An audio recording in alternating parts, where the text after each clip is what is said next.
ดีทุกคนเนาะวันนี้เราก็มาเบิ่งต้นไม้เพราะว่าหายเขาเจ้ามาแล้วเขาเจ้าบอกว่าสุกแล้วเนาะมันใ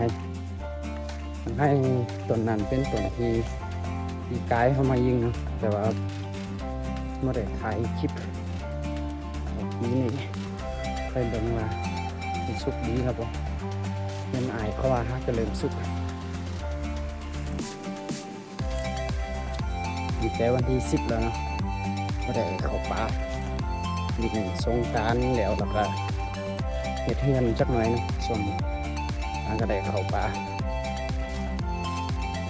เดี๋ยวไปฮอดต้นมากหลายสิถ่ายให้เบิ่งอีกโอเคตอนนี้เราก็มาฮอดต้นมะไห้แล้วเนาะมะไห้ก็สุกหลายเติบแล้วล้นบักหลายๆละแห้งนี่หอยตัวยังเขียวพวกนี้หอยเขียวเบิ่งมาร์กอยู่เทิงก็ยังหลายอยู่เนาะอยู่ติดหวยเลย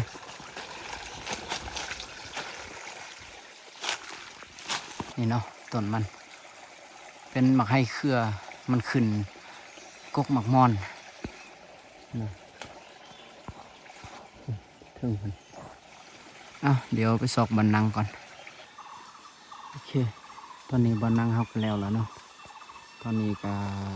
4:20ละนกกำลังเริ่มเข้าตอนนี้มากายังมีหลายอยู่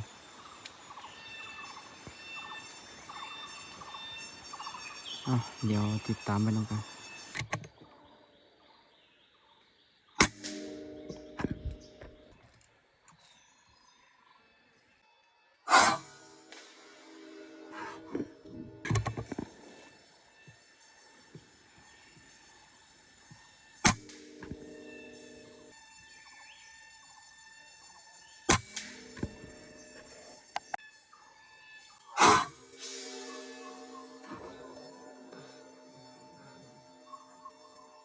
ตุกเล่น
เรียบร้อยหัวแตก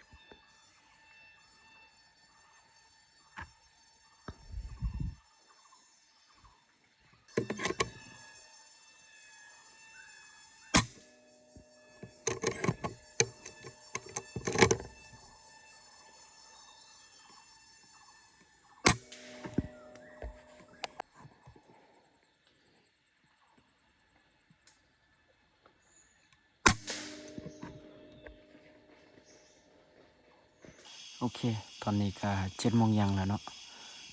ก็หอกก็บกเข่าเมื่อกี้ตัวหอกสิเข่าละแต่ว่า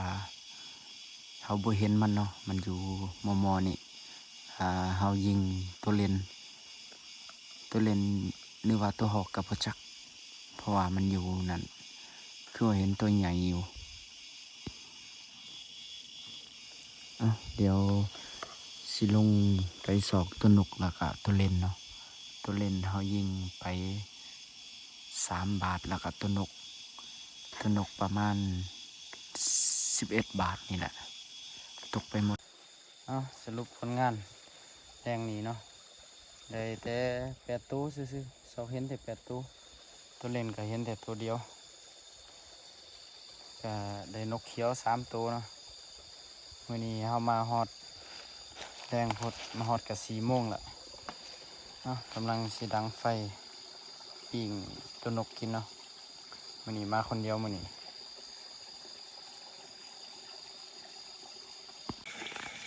ปิ้งตัวเล่นตัวหนึ่งแล้วก็นก3 ตัวเนาะปิ้งกินอิ่มๆเลยนี่นะผักขมห่วยนะส่วนสโคปแคมเฮาก็มีขายเนาะแต่ว่าบ่แม่นรุ่นนี้มันมีอีกรุ่นหนึ่งขายคือกันนี่แหละแต่ว่าขาจับมันจะเป็นสแตนเลสรุ่นนั้นแต่ว่ารุ่นนี้จะเป็นยางเนาะแล้วก็ตัวนั้นมันจะบ่มีตัวแหลมนี่แต่ว่ามันจะมีมนเดี๋ยวขึ้นรูปอยู่หน้าจอให้เบิ่งเนาะแล้วก็มีสโคปตัว500,000นำรับประกันเลยแจ้งทุกรุ่น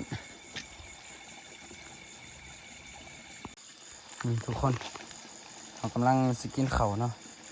เกียมให้หมดแหละแล้วเราเอาเข่าไปจำให้เจ้าที่จำป้าอยู่หันเนาะเราย่องลงไปทางเทิงเลยนะเห็นตามันนึกว่าตรงนี้ทุกคนเราลงมาเอาปืนอยู่พี่ขึ้นไปนึกว่าสินี้ล่ะยังอยู่เนาะแล้วก็เขายิง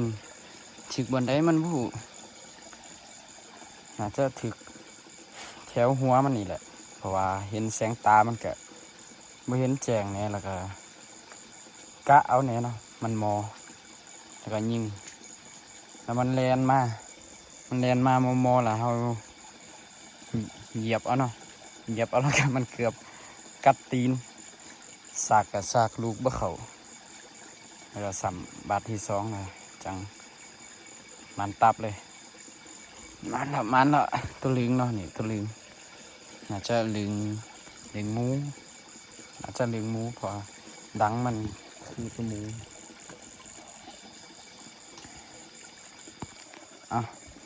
กินข้าวบัดนี้ผักขมห่วยแล้วก็อันนี้ผักจักเขาเอิ้นผักหยังบูเนาะมันคือผักอีเลือดเนาะจะบูว่าผักหยังแต่ก็แซ่บอยู่ผักนี่เอากับแบบกับต้นนกปีงหรือว่ากับอะไรทำไมก็แซ่บเนาะ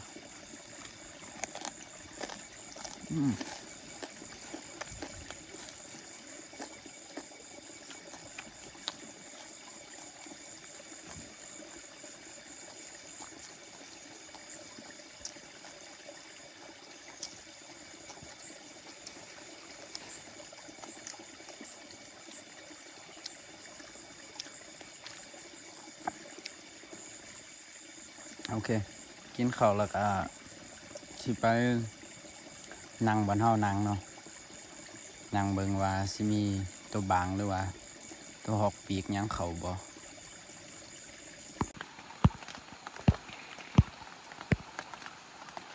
กินข้าว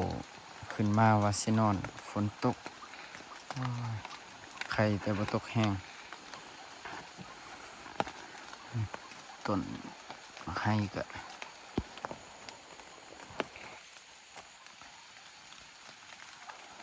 เดี๋ยวสินอนละไว้เจอกันมื้อเสาร์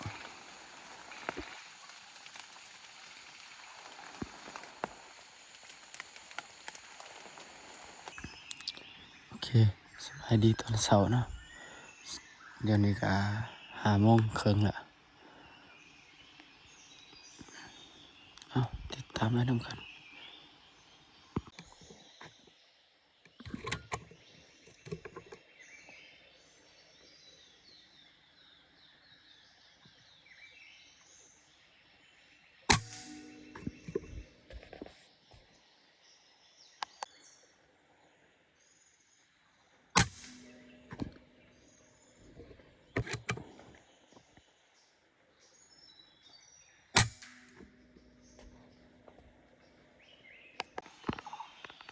ตอนนี้เขาก็ย้ายมานั่งทางพีเนาะทางพุ่นมันถ่ายกับย้อนแสงพดติดสโคปกับบ่เห็นก็เข้ามามันมีหมากเงี้ยวนี่หอยกินว่าความหลายยังบ่สุกดีก็กินละสมพ่อหอกจังบ่เข้าต้นให้นี่เนาะต้นมัน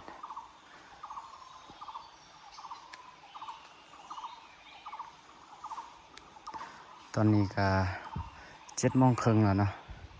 เดี๋ยวประมาณ11-12 โมงก็สิกลับละ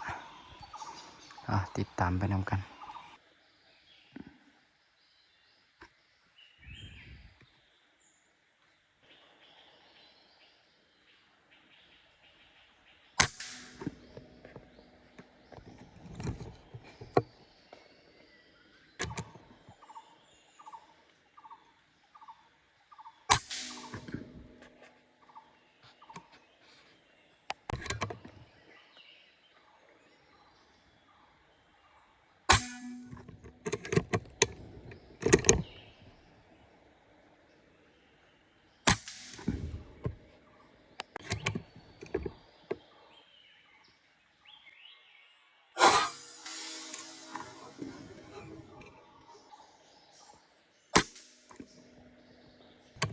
นกเขียวเรียบร้อยมันตับสรุป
เขียว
โอเคเนาะตอนนี้ก็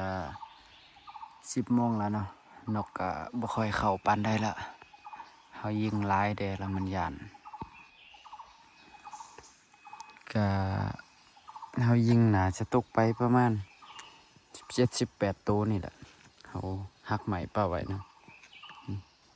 1 2 3 4 5 6 7 8 9 10 11 12 13 14 15 16 17ตัวเนาะเดี๋ยววันหนึ่งสิลงไปสอกเบิ่งว่าสิเห็นจักโตคันรวมทั้งโตที่เรายิงมือว่านนี่ก็น่าจะฮอด20โต21นี่แหละเพราะว่าเราก็สอกบ่เห็นแน่เนาะสอกคนเดียวตัวแรกตัวที่2นกเขียวตัวหมด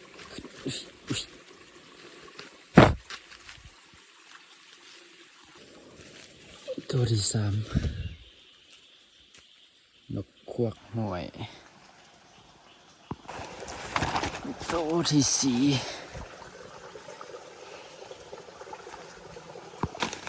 ตัวที่5ตัวที่6ตัวที่7อยู่มอกันเลย3ตัวตัวที่8 4ตัวอยู่มอกันตัวที่8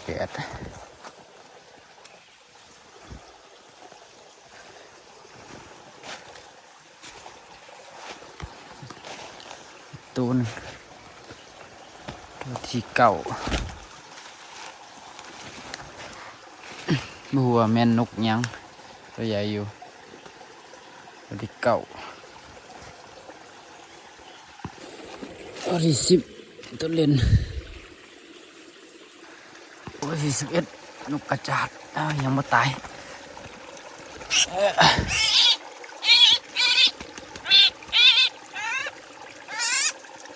ตัวที่11ตัวที่12ตกอยู่ผีเกือบไม่เห็นละ12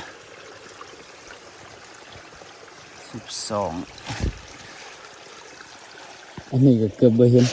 มือใหม่ปกไว้13นกเขียวตัวที่14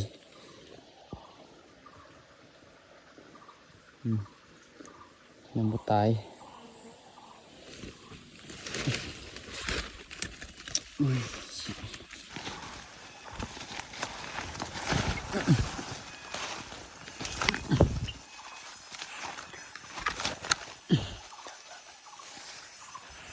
14 15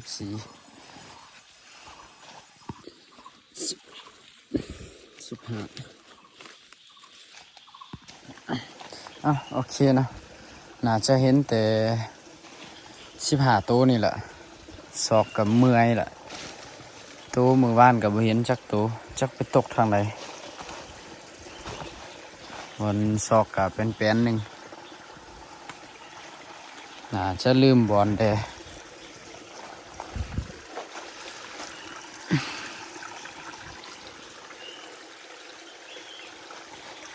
เสียดายนกเขียวตัวหนึ่งทุกคน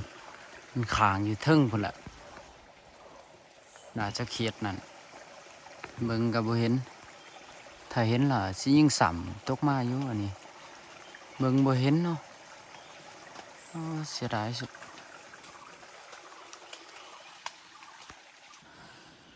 สรุปผลงานมื้อนี้เนาะได้นกเขียว6ตัวแล้วก็นกน้อย10ปลายตัวรวมกัน22ตัวเนาะ23ทั้งตัวลิงได้ตัวเล่นตัวเดียวมีแต่สิกลับไปเฮือนแล้วเนาะสิย่างกลับไปแล้วก็รอยิงนกตามทางไปเนาะนี่ทุกคนสานเบะกำลังเป็นอีกประมาณเดือนปลายน่าจะสุกนี่เนาะต้นหมากหลายขนาด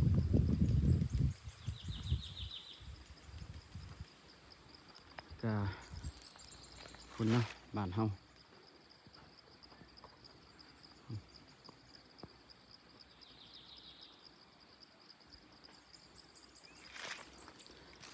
เดินทางกลับแล้วคลิปนี้ก็มีแต่ซ้ำนี้แล้วเนาะ เจอกันคลิปหน้า